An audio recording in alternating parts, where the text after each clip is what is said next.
এফালৰ পৰা জ্বলিছে এখন দেশ, চৰকাৰ হৈছে হাজাৰ হাজাৰ অট্টালিকা, চৌদিশা ভৰি ধৰিছে জুয়ে, 2 লাখৰো অধিক লোকক দেশ এৰাৰ নিৰ্দেশ।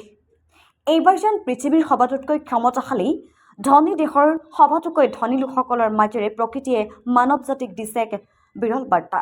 দেখুৱাই দিছে যে প্ৰকৃতিৰ ওপৰত অত্যাচাৰ বহুত হ'ল। ইমান দিনে আমি দেখি আহিছোঁ বানপানী, গৰাখহনীয়া, হাতী মানুহৰ সংঘাত ইত্যাদি। পিছে এইবাৰ প্ৰবল প্ৰতাপী আমেৰিকা আটাইতকৈ প্ৰভাৱশালী জনপ্ৰিয় ধনী দেশ, ধনী লোকসকলৰ বনজুইৰ কবলত পৰি দিশহাৰা বিধ্বস্ত হৈ পৰিছে। এইবাৰ হলিউডৰ নগৰী লছ এঞ্জেলছৰ কাহিনীয়ে নেদেখা ভয়ানক বনজুইৰ দাহ হৈছে ষ্টিফেন স্পিলবাৰ্গ, টম হেক্সন, পেৰিছ হিলটনৰ দৰে মহাতাৰকাৰ ঘৰ।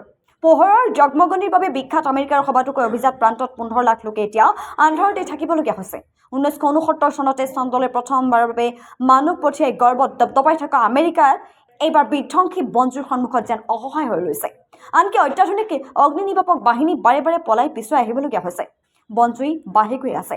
আমেৰিকা যুক্তৰাষ্ট্ৰৰ প্ৰশাসনে একোৱেই কৰিব পৰা নাই। প্ৰকৃতি ধ্বংসৰ ফলত বৰষুণ 100%লৈ কমি অহা বাবেই, জলবায়ু পৰিৱৰ্তনত শুকান বতাহ বাঢ়ি অহা বাবেই এই ভয়ংকৰ পৰিস্থিতিৰ সৃষ্টি হৈছে।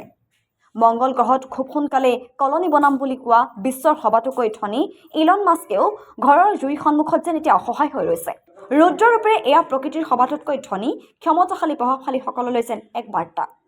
প্ৰকৃতিৰ যেন এক ভয়ংকৰ বাৰ্তা। চোৱা, মোৰ সন্মুখত যেন তোমালোকৰ টকা পইচাৰ কোনো ক্ষমতাৰ কোনো মূল্য নাই।